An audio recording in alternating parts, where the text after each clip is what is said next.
Hello dear students, welcome to the third lecture of AC circuit. और मैं सभी लोगों का स्वागत करता हूं आपके अपने चैनल के ऊपर जिसका नाम है physics with Aniket sir. Already हमने एसी सर्किट के दो लेक्चर कवर किए हैं। फर्स्ट लेक्चर में हमने different types of AC circuit को कवर करने की कोशिश की थी। दूसरे लेक्चर में हमने रेजोनेंस और उसके रिलेटेड जो भी क्वेश्चंस थे उसको कवर करने की कोशिश की। तो ये है आज का अपना तीसरा लेक्चर, जहां पे हम कवर करेंगे quality factor and power factor, ये दो पॉइंट। अब पावर फैक्टर ऑलरेडी हमने कवर किया था, लेकिन कुछ क्वेश्चन उसके ऊपर करने बाकी थे, तो वो भी हम यहाँ पे कवर करेंगे। तो क्वालिटी फैक्टर होता क्या है, तो आप लोगों की यहाँ पे अलग अलग जो डेफिनेशन है उसको याद रखना है। तो सबसे फंडामेंटल डेफिनेशन उसका ये है, energy stored divided by energy lost पर cycle.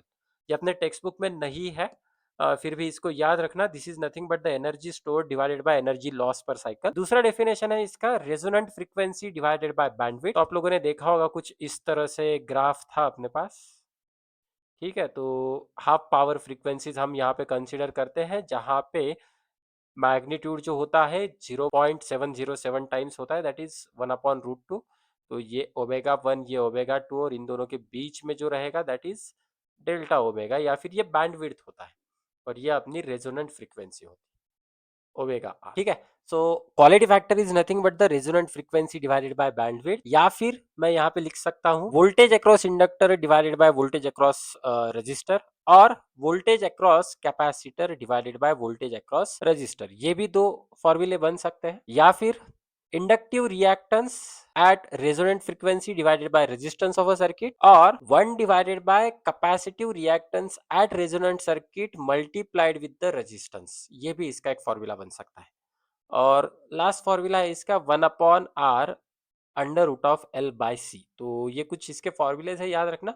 What is meaning of high quality factor? अगर किसी भी एलसीआर सर्किट का क्वालिटी फैक्टर हाई होता है तो इसका मतलब ये सर्किट बहुत ही इफिशिएंटली एनर्जी को स्टोर करता है, बहुत ज्यादा समय के लिए वो ऑसिलेट होता है, और इसका जो रेजोनेंस पीक है, that resonance peak is very sharp and narrow. तो ये कुछ चीजें हैं आप लोगों को याद रखना है रिगार्डिंग द क्वालिटी फैक्टर। इसके अलावा आप लोगों को एग्जाम में कुछ भी पूछा नहीं जाएगा। Next part is the power factor. हमें पता है पावर फैक्टर होता क्या है, तो ये रेशियो होता है रेजिस्टेंस डिवाइडेड बाय इम्पेडेंस। तो मैंने यहाँ पे इम्पेडेंस ट्रायंगल ड्रॉ किया, आप लोग देख सकते हो। एडजेसेंट साइड जो होता है वो रेजिस्टेंस होता है, अपोजिट वाला एक्सएल माइनस एक्सी होता है, और हाइपोटेनियस होता है मेरा यहाँ पे जेड। तो cos phi is nothing but the R by Z. यहाँ पे और एक चीज है, दैट इज साइन फाई। अगर आप लोग साइन फाई निकालने की कोशिश करते तो आप लोगों को मिल जाएगा एक्सएल माइनस एक्सी, और ये होता है मेरा वैटलेस कंपोनेंट। कई कई बार पूछा जाता है कि find out the wattless component of the current, तो that is nothing but the I naught sine phi आप लोगों को पूछा जा रहा है। और watt component of current is nothing but the I naught cos phi. ठीक है, तो ये वैटलेस कंपोनेंट ऑफ करंट और ये watt component of current. Next, we are having here one more diagram. Again, this is the extension of the impedance triangle power के terms में। तो आप लोग देख सकते हो ये जो हाइपोटेनियस है, that hypotenuse is called as apparent power. उसका जो यूनिट है, यूनिट की तरफ ध्यान देना। This unit is nothing but the V into A, that is voltage into ampere. Whereas ये जो ट्रू पावर है, ट्रू पावर हमें पता है, ट्रू पावर का फॉर्मूला क्या था, तो वो था I R M S into cos phi.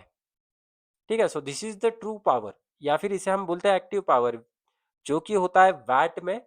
Where as reactive power का जो यूनिट है वो रहेगा VAR, और this reactive power is nothing but the sign component of power. तो ये साइन फाई वाला कंपोनेंट है। तो ये थोड़ा सा नया चीज है जो हमने लास्ट लेक्चर में नहीं कवर किया था, यहाँ पे हम कवर करने की कोशिश कर रहे हैं। अब इसके ऊपर कुछ न्यूमेरिकल्स करते हैं। In an AC circuit containing LCR in series the ratio of true power to the apparent power. तो देखो रेशियो हमें पूछा गया है ट्रू पावर और अपैरेंट पावर। ठीक है, so this is apparent power और ये है अपना ट्रू पावर। तो ये है मेरा फाई। तो रेशियो क्या आएगा, true power to the apparent power. तो true power divided by apparent power, मतलब अपैरेंट पावर की जगह पे आएगा z, ट्रू पावर की जगह पे आएगा r। So this is nothing but the r by z। तो ये मुझे मिलेगा r बाय z। और या फिर ये सवाल भी ऐसे पूछा जा सकता है, true power to apparent power is nothing but the power factor. इन दोनों का जो रेशियो रहेगा that is nothing but the power factor. तो आप लोग देख सकते हो पावर फैक्टर होता है मेरा r बाय z। तो इस सवाल का आंसर रहेगा option D. In LCR circuit when L is removed from the circuit the phase difference between the voltage and current in circuit is pi by 3। तो देखो हमने एलसीआर सर्किट में से एल रिमूव किया है तो tan फाई पहले आप लोगों को मिल जाएगा XC divided by R. If अब सेकेंड टाइम क्या कर रहे हैं, अगर हम फिर कैपेसिटेंस को रिमूव कर रहे हैं तो हमें मिल जाएगा XL डिवाइडेड बाय आर। तो हमें यहाँ पे power factor of the circuit पूछा है, मतलब cos फाई की वैल्यू पूछी गई है। तो ये कितना आएगा tan 60 XC बाय आर, और ये आ जाएगा tan 60 XL बाय आर। तो tan 60 की वैल्यू दी गई है, that means XC is equal to √3R, और XC भी दिया गया है √3, सॉरी ये XC है √3R और ये XL है √3R। तो आप लोग देख सकते हो XC is equal to XL है भाई साहब। तो ये किसका कंडीशन है, तो ये रेजोनेंस का कंडीशन है। ये किसका कंडीशन है, तो ये रेजोनेंस का कंडीशन है। और रेजोनेंस पे होता क्या है, रेजोनेंस पे पावर फैक्टर कितना होता है, रेजोनेंस पे पावर फैक्टर होता है 1।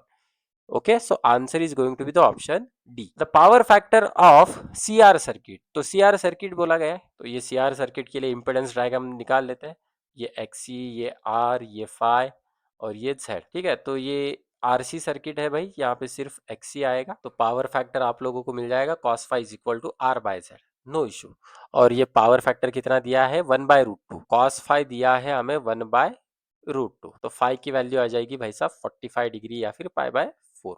चलो, if the frequency of AC signal is half then the power factor of the circuit will be. अब देखो अगर फ्रीक्वेंसी में आधा कर रहा हूं तो एक्सी कैसे चेंज होगा, एक्सी क्या था 1/2πfc था। अब ये नया एक एक्सी कैसे आ जाएगा, तो वो आ जाएगा 1/2πf डिवाइडेड बाय 2 इंटू सी।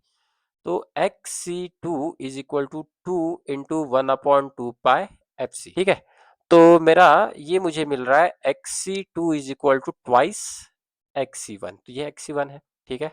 अगर ये XC1 है तो पहले Z कितना था, Z1 कितना था, तो वो था भाई साहब R² प्लस XC1 स्क्वेयर। अब ये Z2 कितना आएगा, Z2 आ जाएगा R² plus twice XC1 square, ठीक है। तो ये मुझे मिल जाएगा R² प्लस 4XC1 स्क्वेयर, ठीक है। तो ये Z2 है, तो हमें क्या चाहिए, नया पावर फैक्टर चाहिए। तो cos phi is equal to R by Z2, तो R डिवाइडेड बाय Z2 मेरे पास है R² plus 4XC2 square XC1 square. तो यहाँ पे थोड़ा सा देखना पड़ेगा, कैलकुलेशन शायद हम गलत कर रहे हैं। Just I will cross check once again, ठीक है। तो calculation again we will do one more time, ऐसे नहीं होगा तो फिर से कैलकुलेशन करते हैं। cos phi is equal to R by Z, एक काम कर लेते हैं, यहाँ पे लिख देते हैं √R² प्लस XC²। अब इसकी वैल्यू दी गई है हमें 1/√2।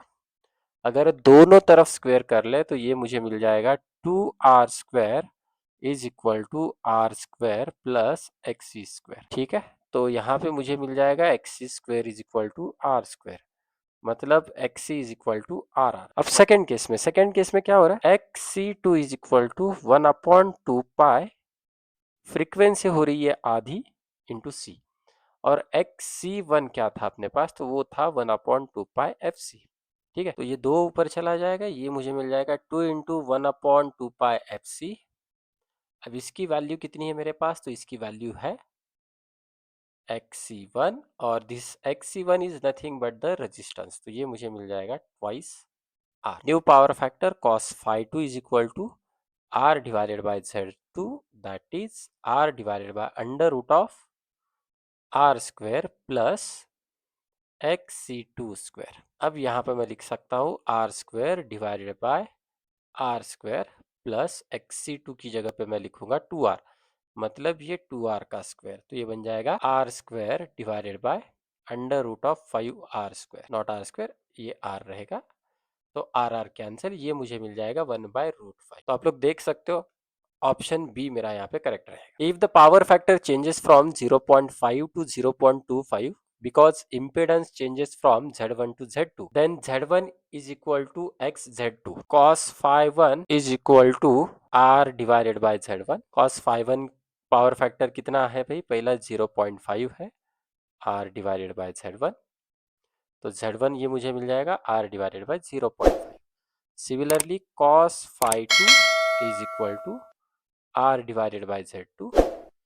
फाई 2 की वैल्यू है 0.25 डिवाइडेड बाय, तो Z2 मुझे मिल जाएगा R divided by 0.25। Now using the condition Z1 is equal to X Z2, Z1 है मेरे पास R डिवाइडेड बाय 0.5, Z2 है मेरे पास R डिवाइडेड बाय 0.225। तो आर आर कैंसल, ये इधर चला जाएगा, 0.25 divided by 0.5 is equal to X. तो आप लोग देख सकते हो, तो ये बन जाएगा मेरा 1/2 मतलब 0.5, तो x की वैल्यू आ जाएगी यहाँ पे 0.5। In an AC circuit containing L, C and R in series, the ratio of the apparent power to the true power is। तो ये क्वेश्चन रिपीट हुआ है, रिपीट नहीं हुआ है, वही क्वेश्चन है, मैंने यहाँ पे लिख के दिया था। इस क्वेश्चन पे देखो, अगर true power to apparent power का रेशियो पूछा जा रहा है तो that ratio is nothing but the power factor, और इसलिए हमने पावर ट्रायंगल का यूज किया था। Power triangle is nothing but the extension of the impedance triangle. तो इसका आंसर क्या रहेगा, apparent power to the true power. तो अगेन डायग्राम बना लेते हैं। रेशियो देखना है यहाँ पे, apparent power to true power, वहां पे क्या था उस क्वेश्चन में, शायद ये उल्टा होना चाहिए। तो देखना है यहाँ पे true power to apparent power था।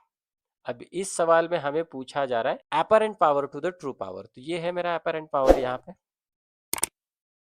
अपरेंट पावर मतलब Z, ये है ट्रू पावर मतलब R, और ये है फाई। और रेशियो किसका चाहिए हमें, Z बाय R। रेशियो चाहिए हमें apparent power divided by true power. Apparent power मतलब कौन, Z, और ट्रू पावर मतलब कौन, यहाँ पे R। तो आप लोग देख सकते हो ऑप्शन डी मेरा यहाँ पे करेक्ट है। तो ये थे बेटा अपने पावर फैक्टर के सवाल। तो आप लोग देख सकते हो क्वालिटी फैक्टर के ऊपर ज्यादा सवाल नहीं है, एक हाथ क्वेश्चन आएगा, लेकिन फॉर्मूला बेस्ड क्वेश्चन आएगा। तो हमने यहाँ पे आज इस तीसरे लेक्चर में पूरा एसी सर्किट कंप्लीट किया है। आई होप कि आप लोगों को ये लेक्चर्स बहुत अच्छी तरह से समझ में आ रहे हैं।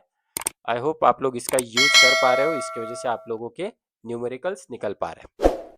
ये लेक्चर्स आप लोगों के स्टेट बोर्ड के जो न्यूमेरिकल्स हैं उसके लिए भी आप लोगों को ये फायदा देने वाला है। और सबसे इंपॉर्टेंट चीज, अगर आप लोगों ने अभी तक चैनल को सब्सक्राइब नहीं किया है तो जाओ फटाफट जाओ, सब्सक्राइब करो, लाइक करो, और सबसे इंपॉर्टेंट चीज अपने बाकी दोस्त लोगों को भी ये चैनल शेयर करना।